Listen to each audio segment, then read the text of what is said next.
Yo les terriens, ici Sweep, et j'espère que vous allez bien. Aujourd'hui, je vous avais prévenu déjà la semaine dernière, ça va pas être un conseil d'achat. Ça va plutôt être même l'inverse, et c'est ce qui m'énerve. Le Cosmic Ghost Rider, c'est un personnage qu'on a découvert très récemment, donc dans les Thanos de base de Donny Cates. Juste derrière, il nous avait même fait un super récit, en 5 ou 6 chapitres, justement du Cosmic Ghost Rider qui remontait le temps pour la base tuer Thanos, puis après il l'est levé avec lui et tout, qui était excellent. Après ça, on a eu donc le Cosmic Ghost Rider qui détruit l'univers Marvel, qui était assez moyen. Je l'avais déjà trouvé moyen, sauf le final qui était assez sympa. Et aujourd'hui, donc le prochain récit où on a le Cosmic Ghost Rider, c'est donc Revenge of the Cosmic Ghost Rider. Et pour vous expliquer pourquoi, à mes yeux, c'est pas un bon récit et pourquoi je vous déconseille de le lire, je vais devoir spoiler à peu près ce qui se passe parce que c'est donc que 5 chapitres et que justement dans ces 5 chapitres il se passe tellement de choses et c'est tellement fouillis que je vais devoir quasiment tout raconter. Alors en résumé, tout simplement, on a donc Frank Castle qui est le Cosmic Ghost Rider qui tue pas mal de gens donc, dans tout l'univers. Au début donc, du comics, il se retrouve en prison par rapport à ça.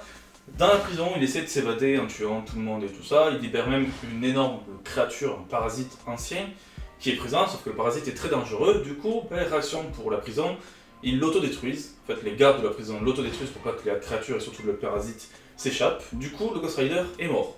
On le retrouve donc des mois plus tard, où juste son crâne est présent. Le crâne se fait récupérer par des pirates, et là Frank revient à la vie donc à travers son crâne. Il va dévorer l'âme, ou en tout cas, voilà, il va dévorer les pirates pour retrouver sa forme, retrouver son corps et tout. Et il n'y a qu'un seul pirate qui va laisser en vie, ce pirate étant Camille. Et donc après cela, donc, il va se balader tout le temps donc, sur les prochains chapitres avec Camille. Derrière, on a un ennemi qui apparaît, donc, qui est le Cosmic King, qui veut combattre et normalement tuer le Cosmic Ghost Rider. Pour ça, il va donc voir Mephisto afin de récupérer l'âme de Frank Castle. Et donc derrière, après, ils vont s'affronter tous les deux, ils vont se battre. Bon, il se passe quelques petits trucs, mais dans les grandes lignes, c'est ça. À la fin, le Cosmic Ghost Rider gagne. Il regagne donc son âme. Du coup, il n'est plus un Ghost Rider, il est donc juste Frank Castle. Derrière, on a aussi donc Camille qui avait disparu certains temps dans le passé parce qu'il se passe un truc et elle revient dans le présent. Sauf que Mephisto, qui donc a bien un contrat au nom de Frank Castle qui dit qu'il doit recevoir une âme et que Frank Castle a récupéré son âme, pour payer son dû, il va prendre l'âme de Camille, sur ce que Castle ne supportera pas. Du coup, il va aller en enfer, sauf que vu que c'est un humain, il ne peut pas réellement aller en enfer, mais vu que c'est un héros de Galactus, il va aussi réveiller ses pouvoirs cosmiques. Il va donc en enfer, il va récupérer l'âme de Camille, il ramène l'âme de Camille, et là aussi, comme je vous l'avais dit au début, dans la prison, il y avait un parasite ancien, et on apprend que ce parasite ancien veut à la base attaquer Castle, parce qu'on le découvre vite fait lorsque Camille est dans le passé et tout. Et donc là, on a le parasite qui arrive d'un coup, qui attaque Camille, et là tout s'arrête, et on retrouve donc des mois plus tard à nouveau le crâne de Castle tout seul, qui se réveille à nouveau, qui tue des Bruces pour se refaire. Mais bref, on a quand même entre la prison, les pirates, le Cosmic King, le parasite et Mephisto, en 5 chapitres, on a 5 intrigues qui se balancent très vite, il y en a c'est dans demi-chapitres et tout. Tout va trop vite, on n'a pas le temps d'apprendre, de comprendre, l'intrigue n'est pas du tout ficelée. Et c'est ça, le problème, c'est que le Cosmic King, c'est un méchant, mais après, en même temps, il y a tellement de trucs, tu te dis, ouais, ça va. Mephisto, ça dure 30 secondes, presque, il va récupérer l'âme de Camille, il a le pouvoir cosmique. Bon, voilà, il y a quelques discussions pour que Castle revende son âme afin de libérer Camille et redevienne un Ghost Rider. Mais en soi, tout va trop vite, il prend pas le temps de développer les trucs. Et du coup, t'as des éléments presque qu'il faudra enlever. Il y a des trucs, ça sert à rien. Et c'est tout le problème de ça. Le parasite, tu sais rien dessus.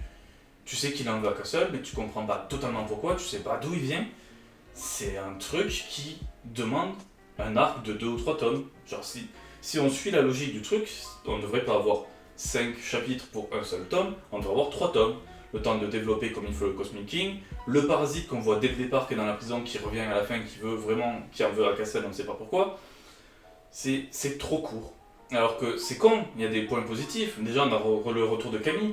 Si vous avez lu un peu de Cosmic comme moi, Camille, elle a accompagné pendant très longtemps Drax, donc surtout dans la période Annihilation, elle était toujours du côté de Drax, et ça faisait très longtemps que je ne l'avais pas revue, et ça fait plaisir.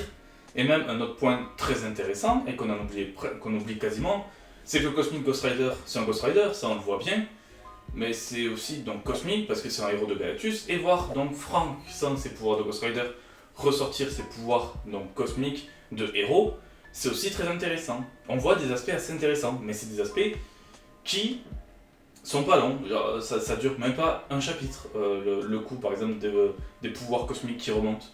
C'est trop rapide et bah, au final, on n'a pas le temps d'apprécier. Et c'est con. C'est comme si t'allais manger, t'as le restaurant, et on te posait direct sur ta table, entrée, plat, dessert. Hop.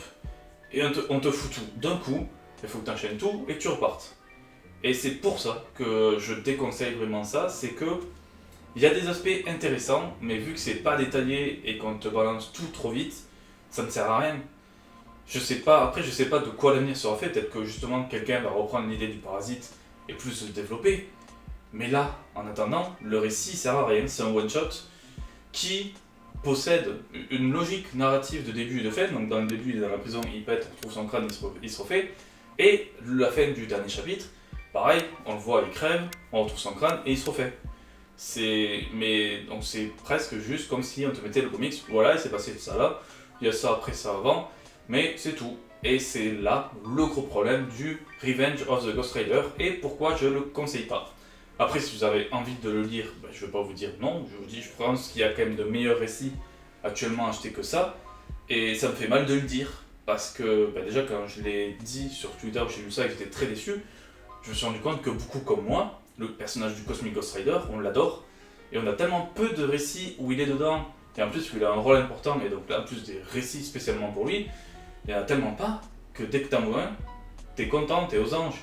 Et voir qu'au final le résultat il est pas là, ben ça fait chier. Du coup, voilà, donc déjà j'ai tout spoilé, donc si vous n'avez pas envie de lire le récit, vous êtes déjà au courant de tout ce qui se passe, hein, avec les images et tout, vous aurez vu sans doute les trucs les plus importants, parce qu'au final il n'y a pas grand chose à garder. Donc ne lisez pas le Revenge Cosmic Ghost Rider, sauf si vous avez déjà acheté tout ce qu'il y a autour et qu'il vous manque plus que ça. En tout cas, voilà, j'espère que cette petite review vous aura plu. Sur ce, on se retrouve une prochaine fois. Ciao tout le monde et à la prochaine.